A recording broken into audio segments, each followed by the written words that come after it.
Your Eminence, it is my honor to present to you the Warrior of Light.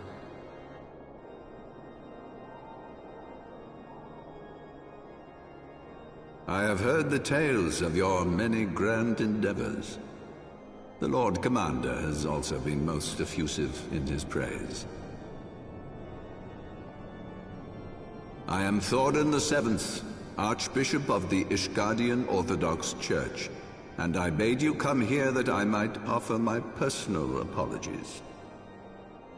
You will forgive me for not calling upon you as courtesy would dictate, but as you can see, my more sprightly days are long behind me. But I digress. Your companions were wrongly accused of heresy and subjected to gross indignities. This, I am sorry to say, was the result of negligence on the part of our nation's protectors. Negligence born of an excess of zeal. Is that not so, Sir Zephyrin? Yes, Your Eminence. Regrettably, it would appear that we of the Heavens Ward were in receipt of erroneous information. Sir Grinno has ever been headstrong. He pressed charges before the truth had been ascertained, for which I most sincerely apologize.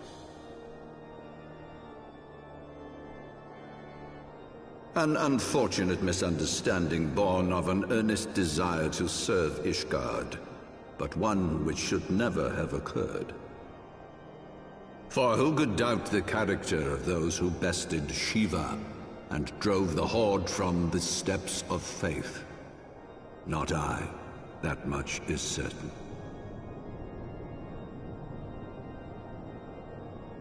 That will be all, Sir Zephyrin. I would speak with our guest in private. Your Eminence,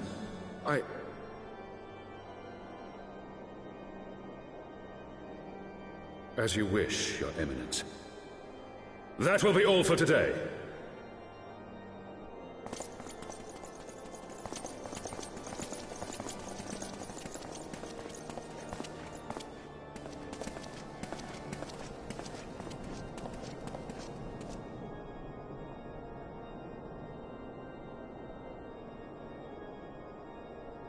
Privacy is a luxury rarely afforded one in my position.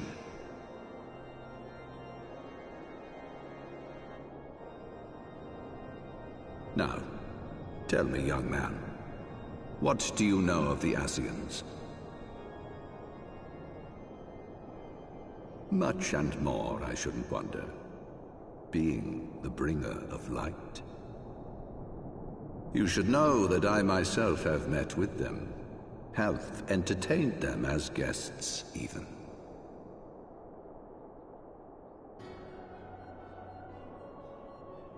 Those harbingers of chaos and strife offered us power that we might continue our war against the dragons. I have no intention of aiding their cause, of course, nor less of being their puppet. Yet, were I to refuse them outright, I should learn naught of their true objectives and remain powerless to stop them. Thus have I hearkened to their words with interest and paid lip service to their beliefs, biding my time and preparing for the inevitable conflict.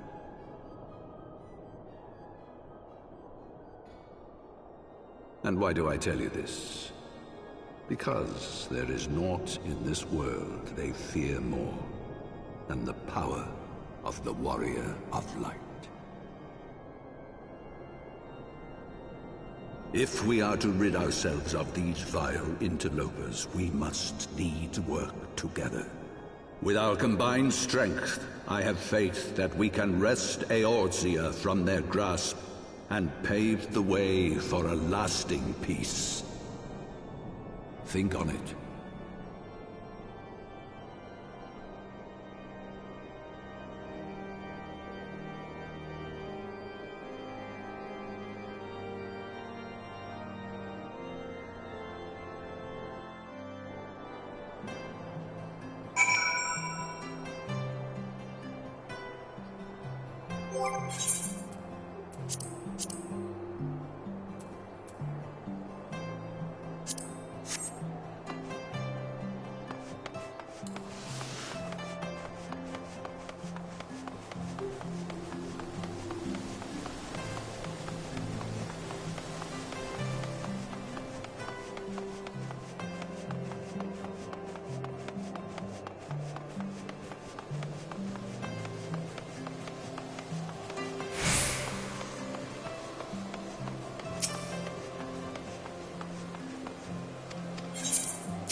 There you are.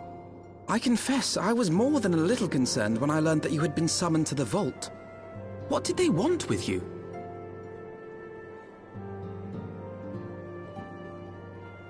Well, well. A formal apology and an admonishment of those responsible. I see my fears were wholly misplaced.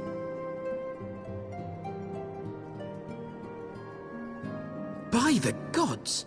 The Archbishop freely admits to consorting with Ascians.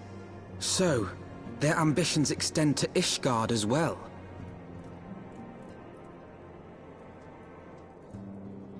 We will have new primals to contend with ere long, of that you may be certain. 'Tis but a matter of time. Yet shorn of the support of our missing allies, what can we realistically hope to achieve? In the midst of all the excitement, I completely forgot to tell you. When I was asking around about the Scions, I heard the most awful rumor. General Rauburn is to be executed for crimes against the Sultanate! If the Flame General dies, we will lose a staunch ally, and the one man capable of holding the Sultana's assassins to account. Lord Orchiphon was wise to counsel restraint, but this business will brook no delay. We cannot permit this execution to take place. We must save Rauburn.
Friends, 'tis good to see you safe and well.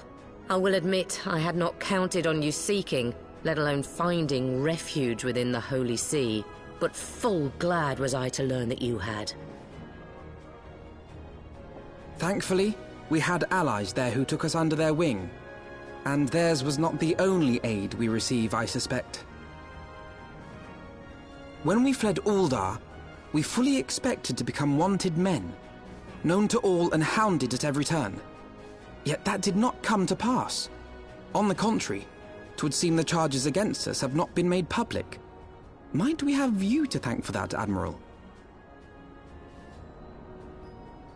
Sharp as ever, Master Alphino. On Marshal Terrapin's urging, the Elder Seed Seer and I demanded that the Syndicate suppress news of the Scion's alleged crimes until such time as irrefutable evidence could be found. Our argument was simple. Lacking proof, to accuse the saviors of the realm of so unlikely a crime would have the people up in arms. In their wisdom, the Syndicate agreed, as you yourself have seen. There is something you should know. Some few days prior to the banquet, the Elder Seedseer and I were summoned for a private audience with the Sultana. There, she revealed her intent to announce her abdication, that she might pave the way for the establishment of an Uldan Republic. What? But such an announcement would have plunged the entire nation into chaos. She was well aware of that. 'Twas for fear of what might ensue that she summoned us. Her Grace wanted the Elder Seedseer and I to lend Rauban a helping hand, you see? To aid him in preserving the peace during the transition. So, having somehow caught wind of her plan, Lolorito and Teleji plotted the Sultana's assassination in the hope of maintaining the constitutional status quo. But they must have known that her death would sow as much chaos as her abdication. Chaos from which Teleji alone might feasibly stand to profit. Surely Lolorito would never knowingly... Ah, could it be? I dare not hope.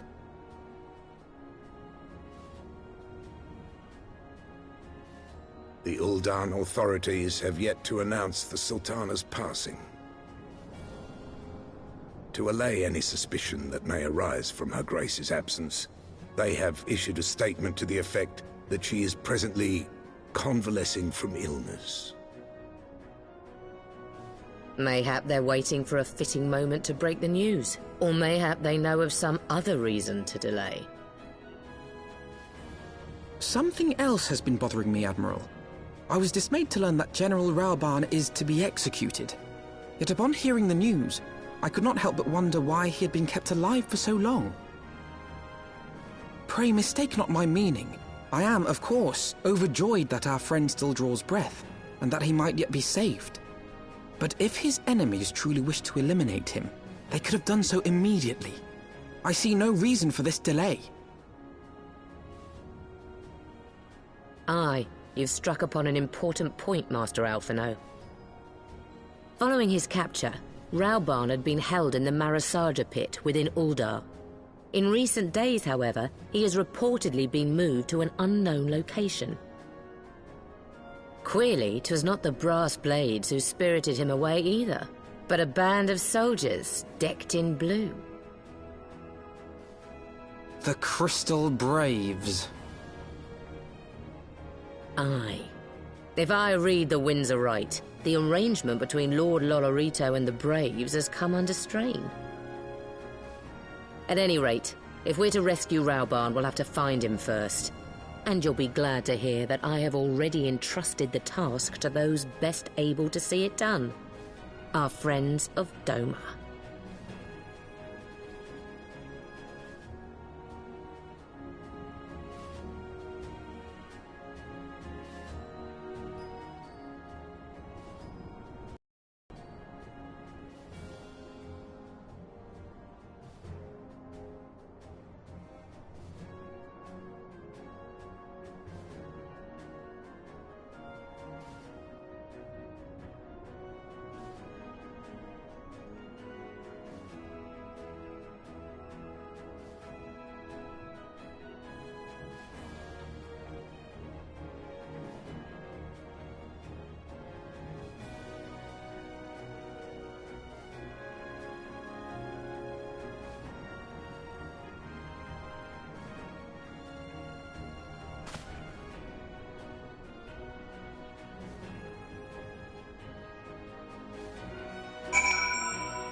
Pray, forgive me my lateness.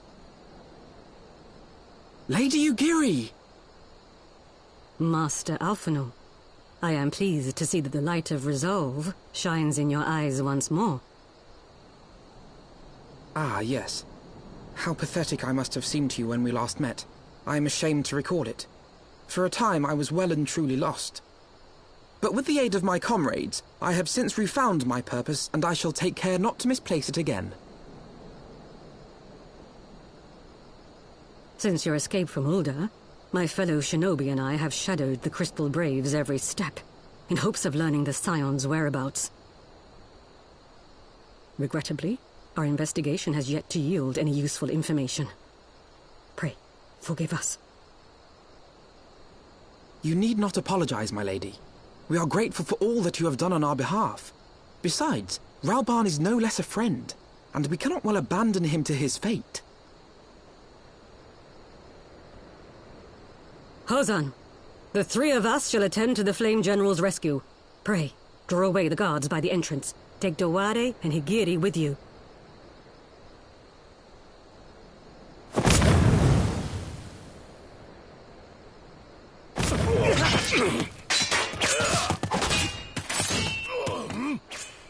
With me!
you now.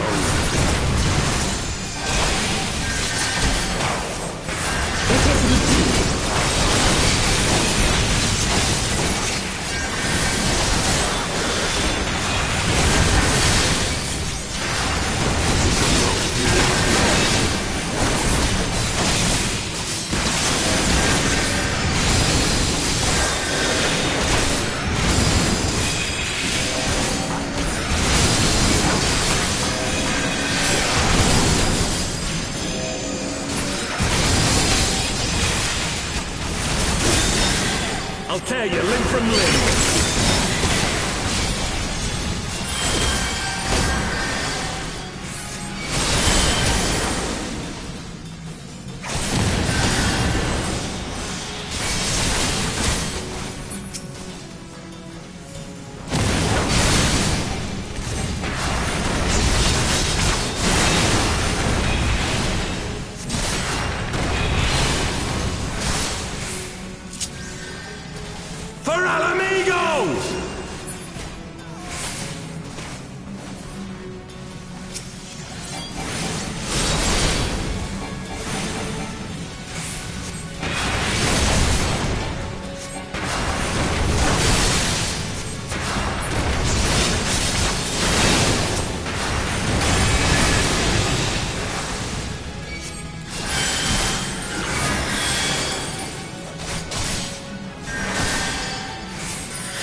This changes nothing.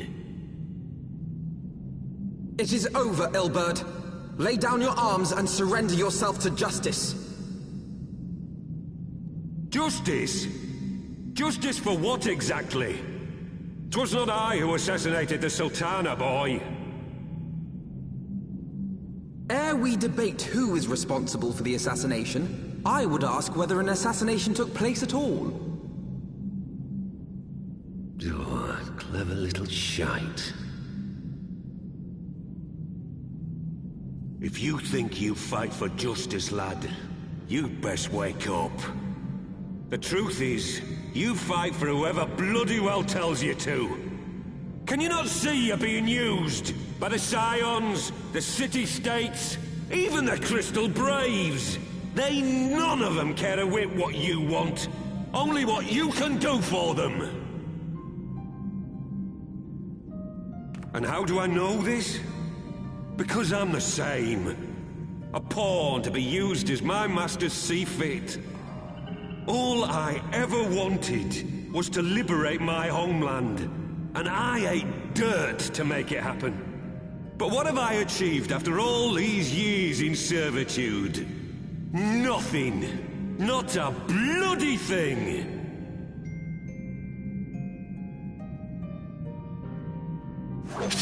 If we ourselves are not free to think and to act, how are we ever to reclaim our homeland?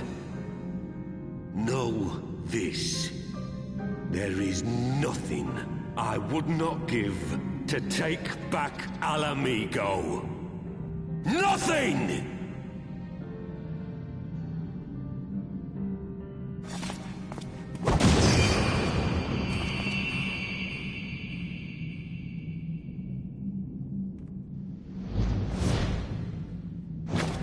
You'll not get away!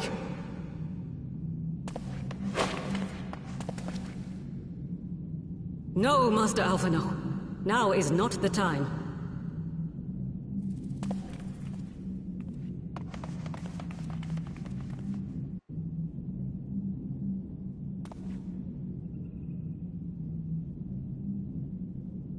I'm but a cripple and a fool. And still you came for me. I'm in your debt. We are all of us fools of fate, General. But even fools have a part to play.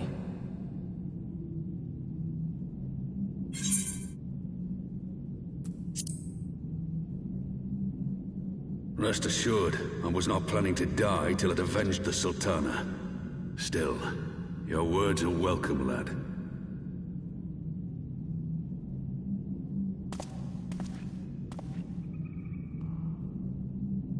Know this, Ilberd. There is nothing I would not give to see you pay for what you've done. My wealth, my arm, my life. Nothing. General, are you aware that Lord Olorito has yet to announce the Sultana's death to the public? What? No. No, I was not aware of that, nor of anything else outside my cell. 'Tis passing strange, though. I assumed the bastard would make it known at the first opportunity, and set about tearing down the Sultanate. As did we all. And it is indeed strange that he did not. Strange, or perhaps revealing. Now, I have no conclusive proof, nor do I wish to give you false hope, but I have reason to believe that Her Grace may yet live. What? But how can that be? Forgive me, friends, but it is not safe here. Let us continue this conversation without.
My dearest friends, praise be unto the 12 for delivering you from the clutches of treachery. Father! Pippin! My son! And Master Papashan besides! Forgive me, Father. I should have been at Her Grace's side. Save your tears. The Sultana yet lives. You! It was I who arranged this gathering. And judging by your perplexed expressions, it would seem introductions are in order. I am Dulala, head of the Order of Noldthor, and member of the Syndicate. What you said about the Sultana, is it true? Is she alive? Young man, I understand you were with the Sultana when she drank from the poisoned goblet and collapsed. Would I be correct in assuming that you did not personally verify Her Grace's vital signs? Why ask when 'tis plain you know the answer? Calm yourself, General, and let me finish. The truth is not as you imagine it. You are all victims of a most ingenious ruse. A ruse conceived to eliminate the threat posed by Teleji Adeleji. 'Tis my belief that Teleji plotted the Sultana's assassination alone, but that Lolorito caught wind of his plot and exploited it to his own ends. He sought to manipulate you into eliminating Teleji for him, and you duly obliged. At one fell swoop, he removed his two foremost rivals, all the while remaining above suspicion. God strike me down for a fool. But the Sultana, how can it be that she lives? She lives because Lolorito willed it. Her own lady-in-waiting is but one of his many little birds. By her sleight of hand, the poison was switched for a less deadly draught before it could reach her mistress's lips. Some manner of sedative, perchance, of a potency sufficient to induce a slumber like unto death. Were I to guess, I would say Her Grace is being held somewhere, dreaming dreams of a brighter Uldar, even as we speak. Oh, Nanamo. I will never forgive Lolorito for his part in this. Though Lolorito's hands are far from clean, they did pluck Her Grace from the jaws of death. That must count for something. And though one may call the man's methods into question, it cannot be denied that he knows the value of stability, to the very gill, like as not. He craves power, 'tis true, but he has no desire to depose the Sultana. I had never taken sides in your feud with the monetarists, but it was not for want of concern for our nation's welfare. Indeed, 'twas out of the desire to see order restored that I furnished your Far Eastern friends with information, and arranged this gathering.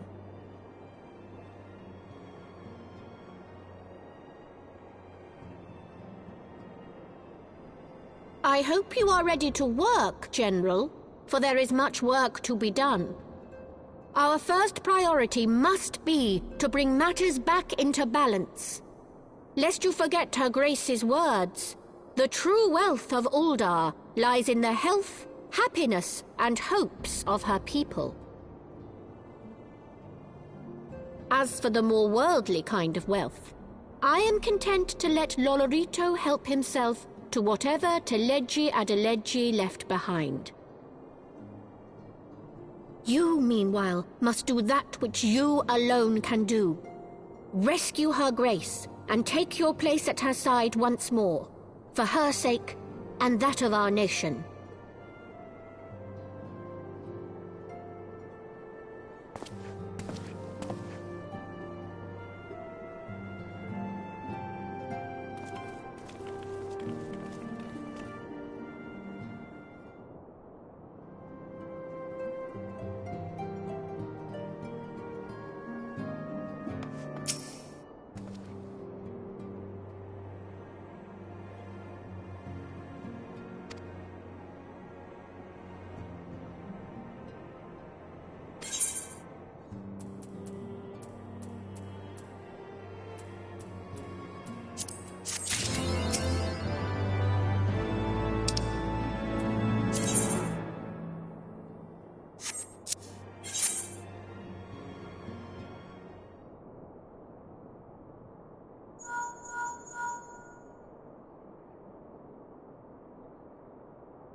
Ishgard cannot well endure another assault.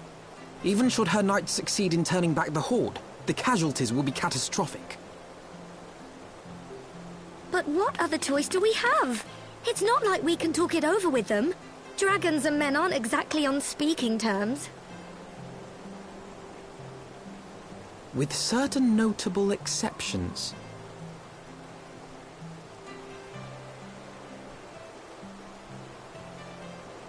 You don't mean Iceheart? When last you spoke with her, she lamented her crimes, did she not? Then there remains a sliver of hope. If we can persuade Iceheart to act as our intermediary, we may yet be able to convince Nidhogg to abandon his bloody course. If there is to be a meeting, I would accompany you. Estinian. Even with your intermediary, Nidhogg's blood rage may render him deaf to reason. However, the mere attempt may afford our forces precious time to prepare. Of course, you might also consider a more direct approach to ending this conflict. With the power of the Eye at my disposal, and the vaunted strength of the Warrior of Light, we could conceivably slay the beast outright. If we are to risk a face-to-face meeting with the Dread Worm, I for one would feel safer in the company of the Azure Dragoon. However, I should only turn to your lance if my words failed to find their mark. Is that clear? Perfectly. I shall assume that Iceheart enjoys similar diplomatic protection until instructed otherwise. A word of advice. Think carefully before divulging the particulars of this plan to Sir Emeric.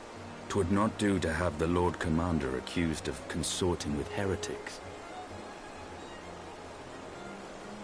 Indeed.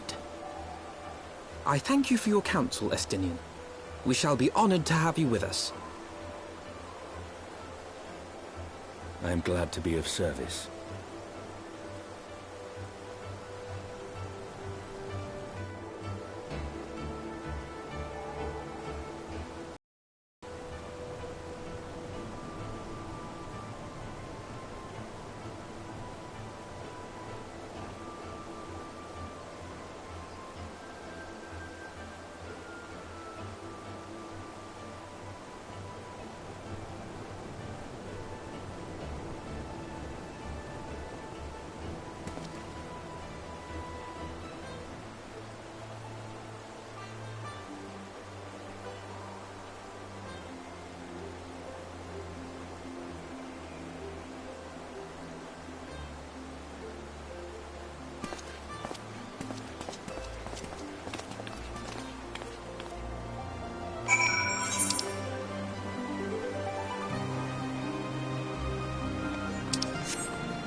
I want the defenses of the outer ward rechecked. See to it that the ballistas are in good repair and supplied with enough ammunition for a prolonged siege. At once, my lord.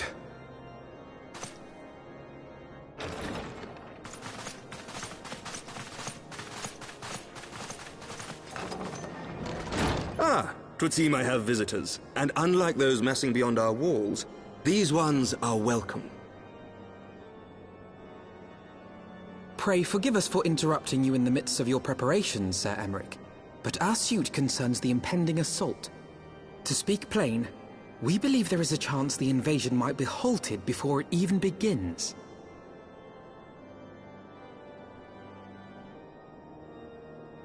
I can divulge little more at this time, but I must nevertheless request that you advise the Holy See to refrain from launching any preemptive sorties whilst we seek to put our plans in motion. I will gladly lend my support to any endeavor that could spare the blood of my countrymen, but I would know more of the cause you would have me champion. Will you not share aught of this mysterious undertaking? Know that I have offered my lance to aid in this endeavor. I cannot claim that its success is assured, but our actions should serve to delay Nidhogg's advance at the very least. Which is more than can be said for the ill-conceived counterattack advocated by the sea's more vocal crusaders. They offer glorious death, but little hope of victory. Aye, their proposal does not inspire confidence. Our resources should rightly be spent shoring up the city's defenses. The Azure Dragoon and the Warrior of Light sallying forth together to face the dread worm Nidhogg.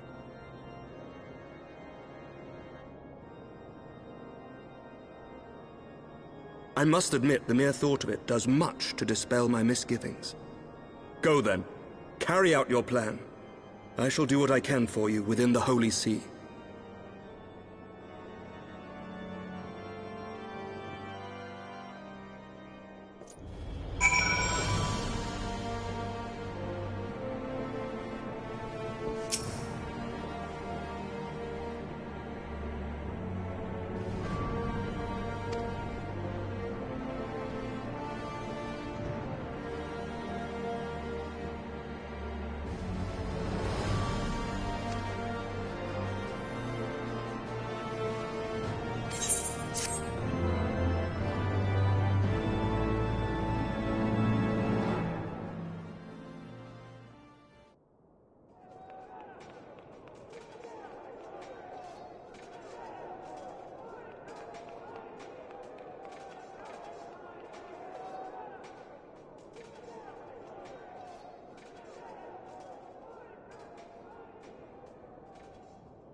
Such commotion. Yes, Your Eminence. The bells of the Observatorium warn of our enemy's approach. So, the dragons are coming. Let them come, in their hundreds and their thousands. With the divine blade in our hands, we shall rend their flesh and drown the heretics in their master's blood. Even Nidhogg and his foul brood shall be powerless to resist us. And when we have rid the world of their pestilence, we shall turn our attention to our Ascian allies. See that they are suitably rewarded for their invaluable assistance. If I may, Your Eminence, the Paragons wield powers strange and unknowable. Can we be certain that they will not see through our deception? We can be certain of naught save the righteousness of our cause. If you would be a true leader of men, you must possess conviction as well as caution.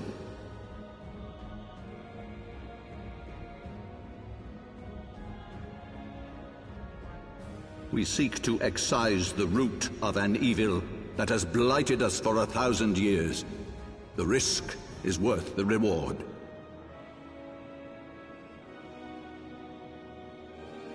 And what of Estinian and this Warrior of Light? They have plans of their own. Leave them to their purpose.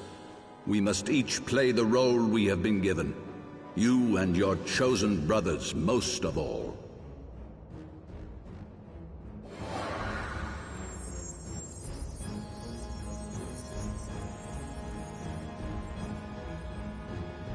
For the glory of King Thordan.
you